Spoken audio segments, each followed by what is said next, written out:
Hello mga ka-ay babies, long time no see. Tiud-tiud pod no wata nakita-kita diri sa ato ang page kay lagi pod nagkabisi-bisi man gud puta atong mga ligad ng mga bulan. So karon nagkita na pud ta. Ibalik ako kay gimingaw kaninyo. Ana. For today's episode is very exciting kay harvest na pud tag munggos. The last video na akong na-share sa inyo ha. Ug naka-remember pa mo kini ang pag-harvest nato sa humay. So unsay process sa pag-harvest sa maong humay. So before ni Ana nagsabwag ta og munggos kay lagi after 2 months magamit pa nato ang kanang yuta.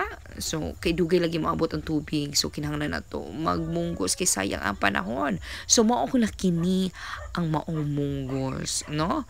Dako na kay siya. Ready na para sa pag-harvest.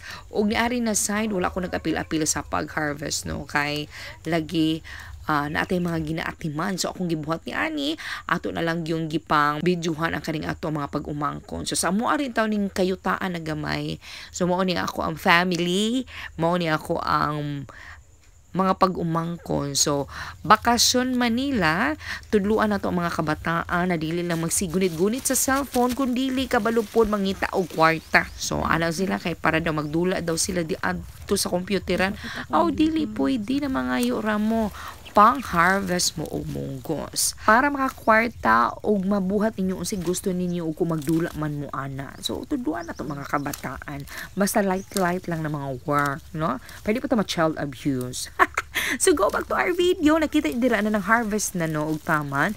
So dili lang kana dapat inyuha pag yun kalkalon ang ilalom dira kay daghan pa ng mga napumpong dira na mga munggos. So sayang nagdili na mga kuha. Og dapat sayo sa kubuntagon yun mo mang harvest sa munggos nang wala pa yun iputok among init kay para di mo manghalhal di ara na sa pag-harvest. So nakita ninyo na iputi na ay itom na ilagom na munggos pero same ra gyud na siya munggos gihapon.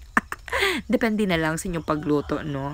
And speaking of harvest sa munggos, mao kini ang kapoy kaayo kay kun dili mo ligon og pangiyuran, ay na lang gid mo pang po. So para na lang ni sa mga kabataan kay murag ligon-ligon pa pangiyuran, no?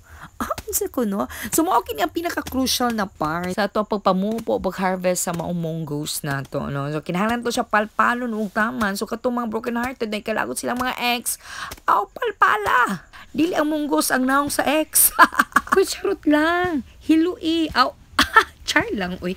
So, mao ka na, balik ta adto kinahanglan nato siya na mainitan yun to siya tama, no, ibulad nato siya. Before nato hampas-hampason di ara, kay para mainani na siya madugmok, dali lang pagdugmok, kay para ma-separate siya, gikan sa iya half shell or balat niya, ngadto sa ato ang tumo og tinguha na makuha nato tong munggo beans niya or katong liso. So ang next stepping ato agi na siya paliran. So pinaagi sa ato ang hangin. So kung wala kayo hangin, kaya man kaya nimo di aron tayhup-tayhupan. Kaya para mga lupad po na iyahang mga balat, no? Kaya kinahanglan mainani na gid ang resulta. So finishing touch na gid ni siya. So imuha na siyang palid-paliran di ara, mga expert na ng mga pangamot, kuwaon na to na siya ug mao na ni siya. Mao na ang kaning output. So ready na kaayo ni siya para sa ato ang paggata sa maong munggos. Bagay sa mga arthritis-on. This is for you guys. Ug mauling kini nga ato ang munggos episode for now. So aduna patay part 2 ni ini, so abangan na nato na ha. So bahala di mo ganahan basta kay makabalo lang mo sa proseso. Fights na kaayo. So I love you mga kaay babies, amping kanunay. Bye.